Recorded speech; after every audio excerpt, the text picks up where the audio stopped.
over here, line. I'm not. Whatever. Good job. But great. Round of applause. Thank you. All right, let's get this intro started.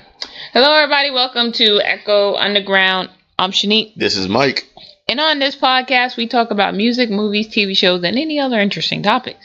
Today's episode is going to be about the new Sam Smith album called The Thrill of It All. Mm-hmm. So, what did I think of this? I'll give this album a solid A. There wasn't really any songs I hated. He sounded amazing on every song on the album. I still prefer his first one more, but this is still a good follow-up. Like, I don't think he hit the sophomore slump. Mm-hmm. It's just I like some of the other songs more. The Thrill of It All was very somber, and then it had some upbeat, but he chose to, like usual, always show off how strong of a singer he is. Mm-hmm. I don't think anyone could listen to this album and be like, nah, he can't sing. Yeah. Like, it was very good. So, good job, Sam Smith. What do you think of it, Michael?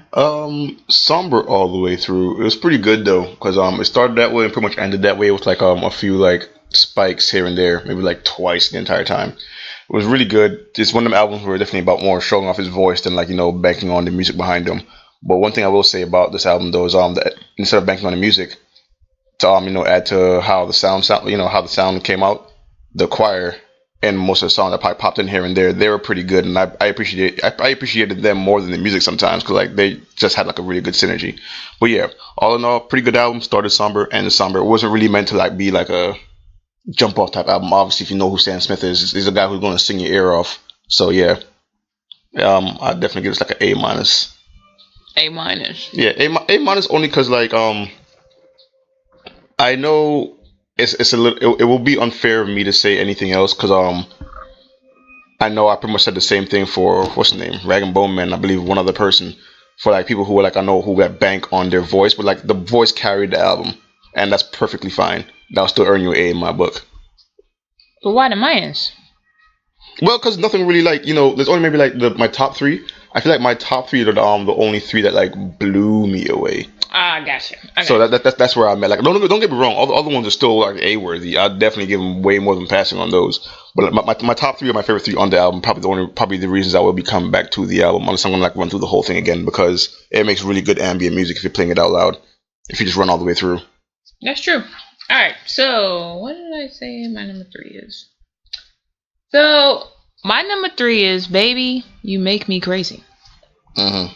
It's in general, I love the song. It's probably one of the most upbeat ones on this album, and if you listen to it, you would understand what I'm talking about. It's R&B influence.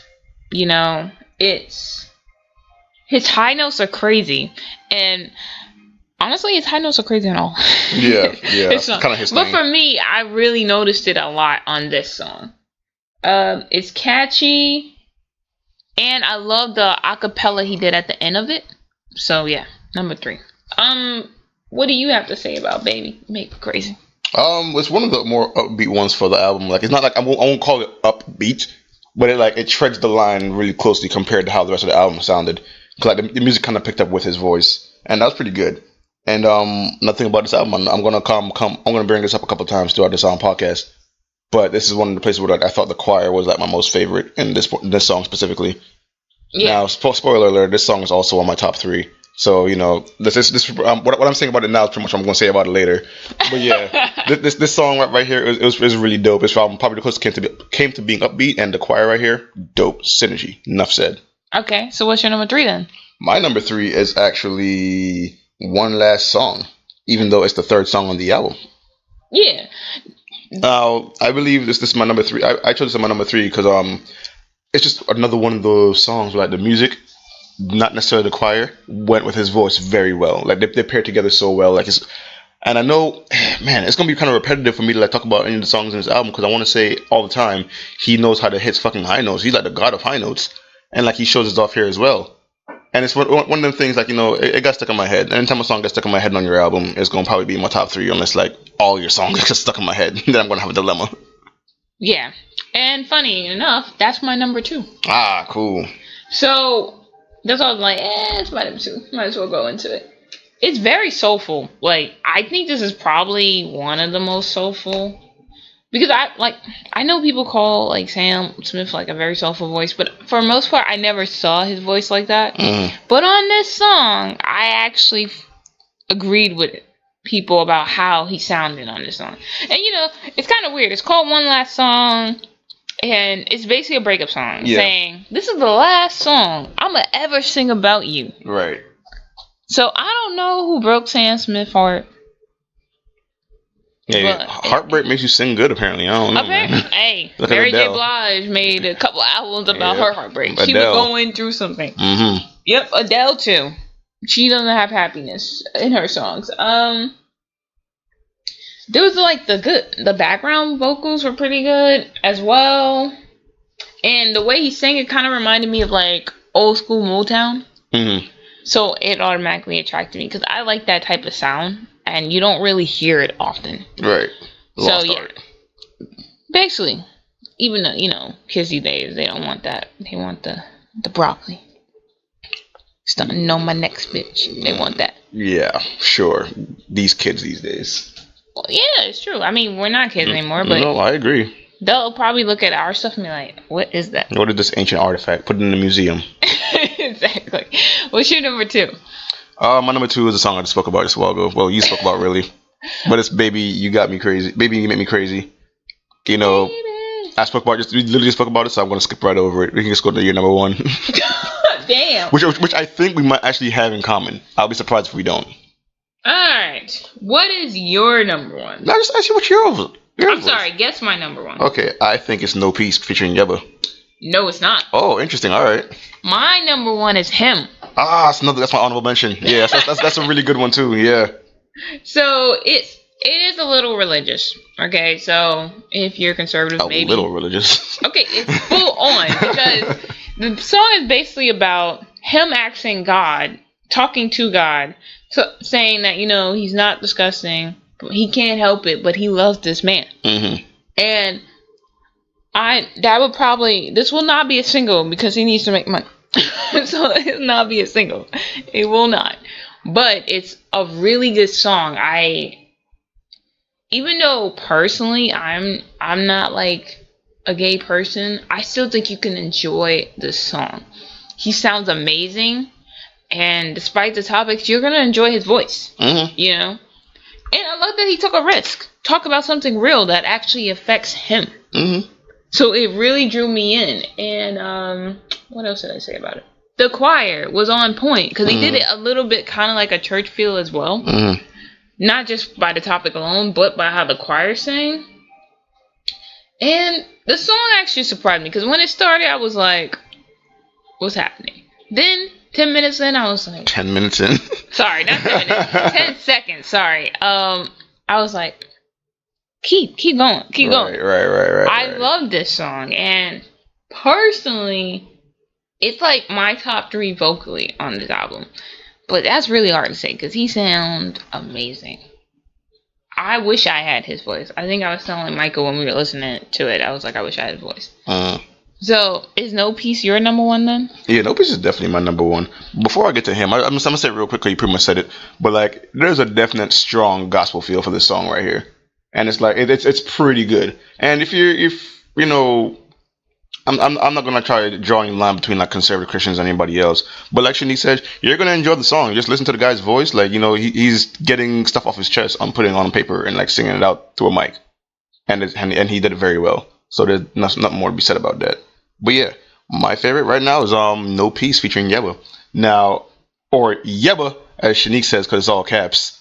Yep. So gotta yell it, man. So yeah, No Peace featuring Yebba had a lot of great synergy in it between both of them. Because one thing I wanted to say, this is the only feature you said that was on the album, right? Yep. So I was like, okay, fine. It's a Sam Smith voice thing going on right now, so it can't really keep up with Sam Smith from just any regular person. But then one thing I realized is I'm like a fan of her voice. Yeah. I was like, yo, it's one thing for Sam to sing great with like background singers, like a choir and all that kind of thing. But it's another thing to actually like split a song with someone who's like on your level, like talent wise on the mic. Because I was like, yo, this is something that like wasn't even necessarily needed. Because like Sam could carry the album on his own. But then like this right here was actually like a good example of a good feature where it's like they added something to show like a different kind of range for what you're capable of and their own range. Because I've never heard this person before, and now I'm like, let me see their other bodies of work here, see what they can really do on their own. Because clearly they can work good with Sam, but it's good exposure for them, and I thought that was pretty good. So yeah, that's how I feel about No Peace. That is also, I won't call it one of the other upbeat songs on it, but like it was also another one of the catchy ones. Like I really dig the chorus for this song right here. Yeah. Since I already got through mine, I like the woman on there. I didn't want to say it was just her because she could be a part of a band. Yeah, probably. I agree. So I don't really know, but whoever Yeba is, y'all or you did really good. I like the way her voice sounded when she sang with him. Mm-hmm. And when she came in, I was like, oh, okay. Right. And the song got increasingly better. Each note that came in, each arrangement, each switch up, especially when they did the chorus, it was really good. So, good job. So, let's go back to the top. Too Good at Goodbyes. Now, very good start. It's a single from the album. So, I knew the song already. And I still love it. It was a perfect choice to start his album, I agree. And I like that he harmonized with himself. Anytime an artist does that, I really like that. And he had like little nice like ad-libs in the song. Like I could tell he didn't write that out, but he felt it, so he started to sing it. And of course the choir. And them high notes. Like, what do you think of Too Good at Goodbyes? Jeez. You see, this is a considering how the pace of the album really is, I actually will say that this is actually a good intro for the song. Because one, you're introing it with one of your singles, which is always a smart choice. Yeah. So start off with the most familiar thing with everybody so far, and that's probably like one of your radio hits right now. Because I know on Spotify it's like his number between 1 and 3. I know it's like one of his biggest hits right now, which I didn't even realize because I'm an uncultured swine. I live under a rock, so I gotta find these things out through usually Shanique. So. Yeah, but it was and it's one of his biggest hits for a reason. It sounds really good. Not only does he hit the high notes, I love the time he's holding these notes. And there's a couple times in this album, especially on this song, where it's like if I hit that and tried to hold for like 0.0003 of a second, it will self-destruct my vocal cords. And it just makes you appreciate the guy's talent even more because he carries that consistently. It's one thing to hit it one time on one song on one party album, like a lot of other like some other artists do. But this guy does it like he was born with it. So that's really where I'm at with Too Good at Goodbyes. I see why it's one of his biggest hits. Okay, so here's a song. Next song is Say It First. This was actually in my top 3 for a while until the other song came in. Yeah, but I agree. It was fixing for me. It had a nice beat, amazing vocals as always. The high notes when he said "say it first" was always really on point. His falsetto was really good too in this song. I was like, any guy who can hit a falsetto and sound amazing, you already got points from me. Already got points. It's kind of, and basically the song's about like, he's like, I used to be alone, now I found you, but I need you to tell me you love me first, because I've been treated like shit. And I was closed off. And it's a dark kind of topic, but the way you sing it, it don't feel that dark. It's just like somber. If that's like you don't feel depressed by it. You just like whoever you're talking to, just say it. You really want them to say it Get first. Get it off your chest, right? So what do you think about Say It First? Yeah, definitely like the chorus definitely dragged me in, like you said it did. It's like it's about like if you love me, say it first. And it's like, it's kind of cool. Not only like specifically to Sam, but like to just everybody. So I feel like, everyone can like find something to relate with this. So it's pretty cool. I kind of wish I heard this other places too. Cause like I really liked this song at first. Like I know I said it was in my top 3 before I heard the other songs, but like even though it's the second song on the album, so I can't really say that's very fair. But yeah, I liked it for the chorus. Definitely one of the things that drug me in. Cause like one thing about him, man, is like, whatever he's doing as far as production wise with his courses, he's doing it very well. Yeah. Because that's in my opinion, his biggest draw on all his songs. And I don't think was a choir in this one. I'm not sure because I kind of marked them all off, but I'm not sure. No, I don't think there was a choir. Yeah, I don't think. Yes, that's what I'm just looking for. Like it's just his voice on this one, and it's like just more proof that that's Sam Smith is all Sam Smith needs to sound damn good. Exactly. Next one, Midnight Train. Now, this again was another breakup song, and basically he was like, relationship's not working anymore, so I'm packing my bags and leaving. Simple as that. He had amazing vocals on this record. Now, I admit when I read it, I thought of like Midnight Train in Georgia. Midnight Train in Georgia. Leaving. We're tangent, but it's kind of sad.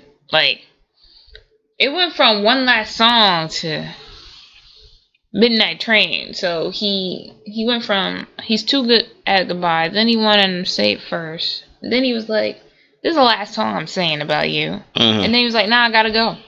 That's basically how it went. But it was really good, and I have no complaints about his voice. It's more. I think it's probably one of the slowest songs on the album, even though a lot of this album is slow. But other than that, I thought it was really good. What do you think of Midnight Train? No, yeah, I agree with what you just said too, because it's like I love you, but tonight's the night I'm going to choose to walk away. One of the coolest lines in the song, from the chorus as well. And I thought that was like, it's kind of weird the transition between in this album, because like Shanique just said, there was like Say It First, One Last Song, then Midnight Train. It's like it's kind of telling a story, and this guy's voice makes you want to listen to the story, which is kind of which is like a really good draw for him. Because I agree, it's one of the slower ones, but like because it's slow, it makes you listen. Like you're probably not gonna miss whatever he's trying to say with the song, and it's damn good. Like he did it. I'm going to just say it's the default comments for this song that he has for every other song. Held high notes really well and carried the damn thing. Like Sam Smith knows what he's doing, man. Next song, Burning for me, I had to get into it, but after maybe like the first 30 seconds, I was into that song. It's basically. It's kind of weird though. I don't know if I would ever say, "Oh, I've been burning since you left." I was thinking the same thing, but I was taking it out of context. You're right. I did the same thing. I'm getting you.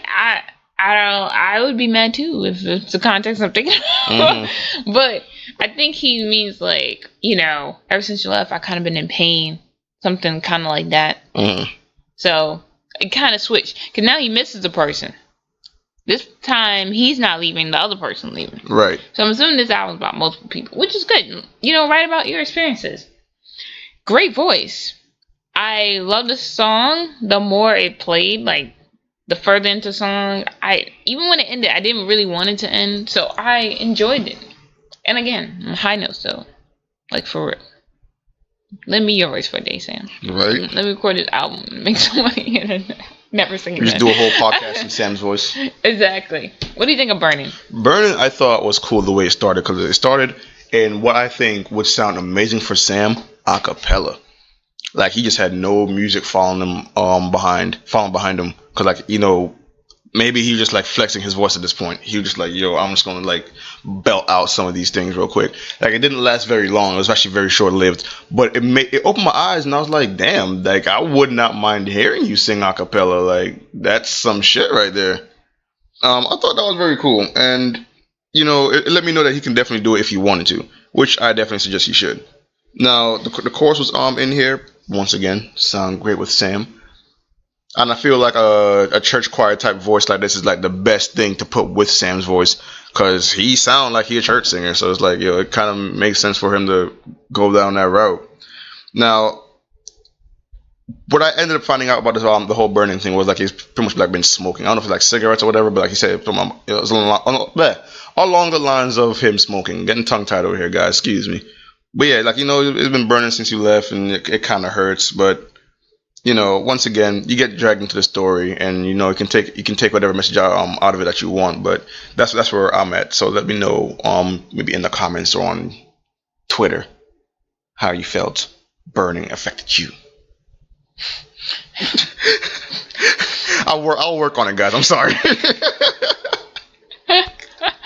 The way you said it, burning. Sam Smith burning. No other type of burning, please. Okay. Next song is Palace. Actually, I think Palace had the highest notes he had on the whole entire album. So that's why it kind of makes it like stand out for me. And again, it's another sad song. There's no joy. Yeah. First, there's no peace, and now he's not allowed in the palace. And he mixed like a little like church organ in the background, like some type of piano organ, something in that family in the background, and I did enjoy it. And again, he sounds amazing. So good job, Sam. What do you think of Palace? I agree with you. This is definitely one of the ones where you're like, damn, Sam still ain't happy. Like, if you run through the album in this chronological order the way it is, you'll kind of see a pattern here.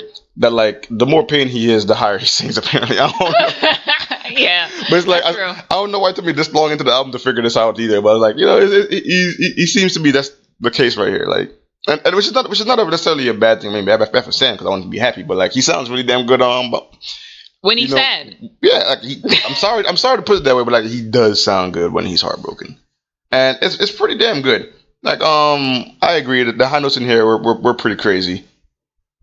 But it's definitely like familiar to the other songs that were on the album. Like, if you're familiar with all the other songs you mentioned before, you will definitely be familiar with the quality in Palace. Okay, next song, Pray. Now, this song's weird because it had explicit, like, tag on it, but I don't know why. The song after it had more explicit stuff than this one, but it's whatever. Well, you know what explicit means when it's music? Yeah. Mm-hmm. It's words. Mm-hmm. I didn't hear no curse words, unless I missed it. But this is a UK album, so maybe their explicit's different than Americans' explicit. Right. I don't know, Michael's being weird over here. He had very nice runs. Again, another sad song. Amazing vocals. I like the choir in this one too. But the part that I really I liked when he's singing that lower register. Like the lower register that he's singing to lead into the chorus. I thought that was really good. And I kind of want him to do it a little bit more. I like his high stuff, but I want him to mix some of that lower register in there. And it was well produced, so good job. What do you think of Pray? Pray was good. He definitely tries to go back into like the gospel realm with this one, which is not a bad thing for Sam, because I feel like if Sam wanted to fucking like get up and do a gospel album one day, you're gonna be just fine, and it's not gonna be a problem at all, because he did pretty good on the chorus. I know sneaking on a while ago. I'm gonna just bring it up again, but like there's this run in the chorus that's so crazy. I feel like this is one like there are a couple like golden moments on this album where like you hear his voice that like it like maybe an entire song won't blow you away, but like there are definitely like parts of a song that will like send your eyeballs to the back of your skull. Like, yo, how is that even humanly possible? Like, I think of all year, like I think this is some of the best singing like we've had, and I've like given a lot of praise to all the good singers that we've actually covered on this podcast this year. And like they definitely deserve it. Sam is definitely up there for me because of songs like this one. All right, good. Now, Nothing Left for You. This song, it was also really close to being in my top 3. Same. It's basically he's saying, I gave my heart to a damn fool, and that's what he is. He said, a damn fool. So now I have nothing left to give to you, which is such a sad thing. Sam, who hurt you? Who hurt you? I don't understand. But it kind of, the way he sang it and the way that it was produced, it kind of reminded me a little bit of Put a Spell on You, like the original. I put a spell on you. Like he was low, then he went high, and I really like that. I didn't even put in my notes, poor Sam. Oh, God. And, of course, the use of the choir was really good. Because when I read the title, I didn't think it would be what it was. Like, I thought it would be like, oh, well, I don't have any time left for you. I'm moving on. But it's kind of sad because he switched it and it was like, I have no love to give to you. Yep. Because someone broke my heart that badly. And it's like, damn. Can you not, like, can you cheer up? But then you wouldn't sing as well. Nah, he probably would still. Yep. So there's no excuse. But Really good song. What do you think of Nothing Enough for You? Yeah, this definitely one of them songs where it's like, yo, your emotional gas tank is on E, and it's like, I can't do it no more. I just need a second. All right, I just came out of something, and I don't really want this transition to go forward with me not putting forth my full effort, and that's the message I got from the song. Sounds great on it as usual. No problem there. Yeah, that's. I'm sorry, but like I got like the same default comments for like this song I have for the other one, so I'm gonna save it in trouble. Dang. All right. I'll say something different about the next one, but go ahead. The Thrill of It All. Mm-hmm. This is a song that, like, for me was the weakest of the album. It's okay. Like, for me, the weakest of this album is probably the best of like million of albums. I'd agree. So it's not an insult to Sam Smith. Like, for the title song, you want more because, like, okay, why do you pick this title over any other title, you know?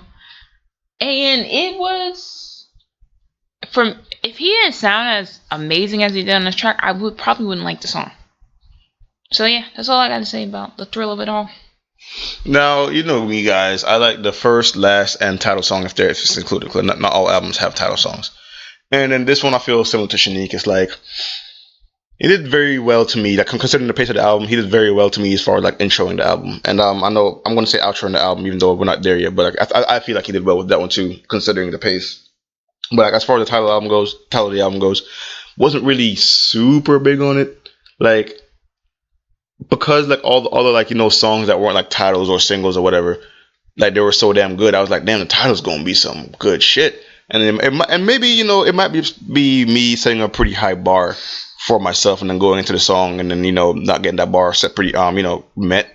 But then I can't really feel too bad because it's like fucking Sam Smith and he can do whatever the fuck he wants, so I don't really give a fuck. That was a lot of fucks. Yeah, like one. I know. You're right. That's how I fucking feel.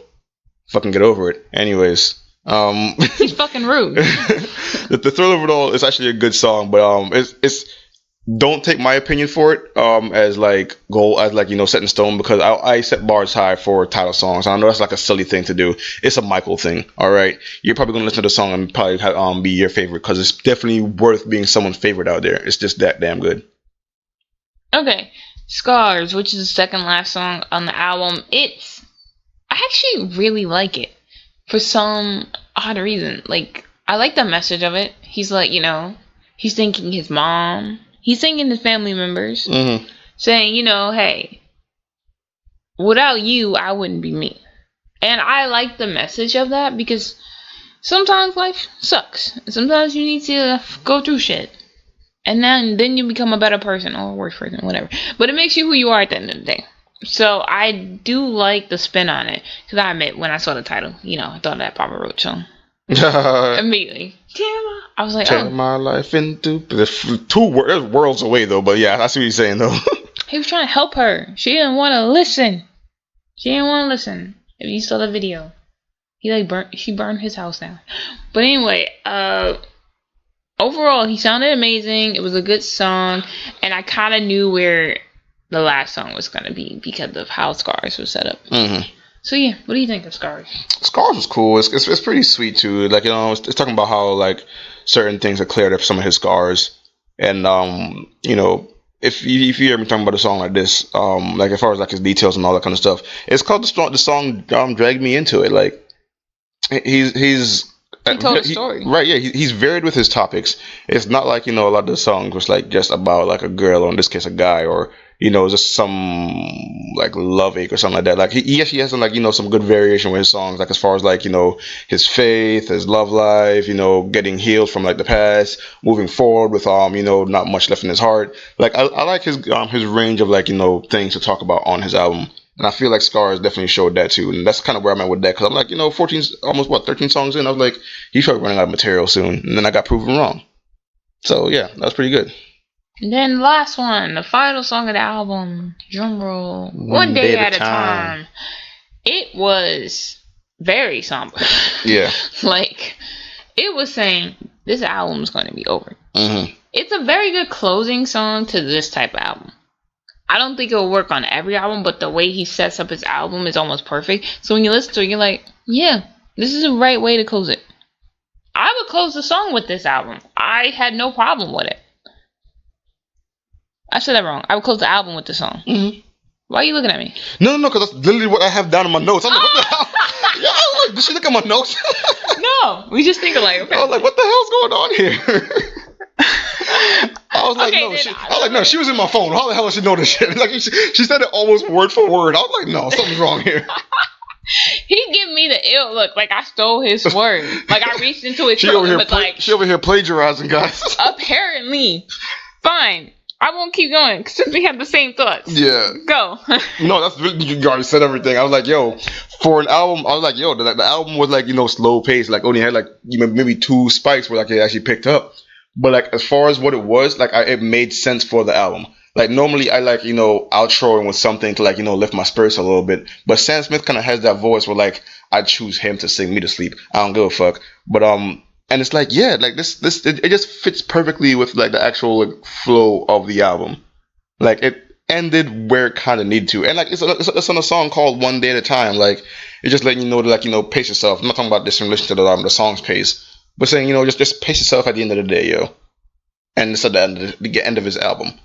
Now I can't really say the rest of what I want to say because Shanika already said it. So yeah, that's how I feel. That's how I feel about it. Okay, so we're gonna close this then. Apparently, we think the same. All right, so guys, we want to know how. Why did he do that? I barely touched you. Go ahead. He's hurting me over here. He was in my way. Oh, whatever. Anyway, closing remarks before I get into the closing statements. I say buy it. I think it's gonna be a good track. I'm probably gonna buy it myself. It was amazing vocally. It's a good vocal performance throughout every song. And now my top 10, my top 5 is gonna be really hard. I don't know. Yeah. He made it harder, which I like. I want to keep having competition. Yeah. Good competition. We'll see. We're gonna end this year strong albums, hopefully. Mm-hmm. And if you love Sam Smith, if you love his first album, you're gonna love the second album, and you're gonna love his voice even more. If you're new to him, this is a good introduction. Definitely. Michael's being dumb over here. But overall, buy it. And let us know what you think of it. Do you agree with our opinions? And take it away. Yeah, I feel the same way about this album. It's a very ambient album, and I liked it a lot. If you're not big on like slow paces, it might not be for you. But if you're good on quality singing, then yes, it's something you should probably put your ear on. Because if you want to show someone that you have a lot of like taste in music on your iPod or your phone or whatever, and you come across this song, guarantee they can find nothing wrong about it. Other than maybe it being slow paced, since everyone is in a rush to get somewhere these days, but in their music anyway. Because normally, if you can, I'm sorry guys, I got like I don't know, I got like something going on in my chest here. Like usually, I'm like, I like at least like a little variation as far as pace goes on the albums. Like at least I need like something a little upbeat to like keep me interested. But this is one of them slow paced ones that like just kept me interested regardless, and mostly because of my awe of like the quality of the guy's voice. So this is, if you listen to the history of this podcast, you can definitely see me bitching about certain things like that.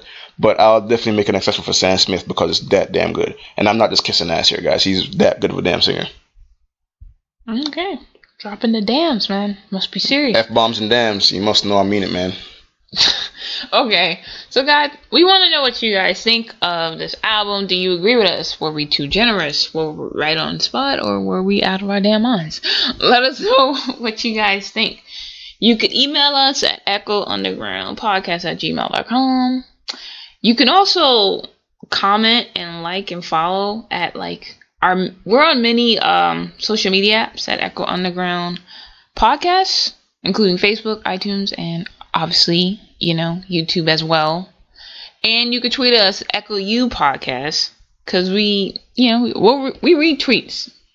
We even read the DMs. Some people have even DM us in the past saying, hey, we got this fact wrong.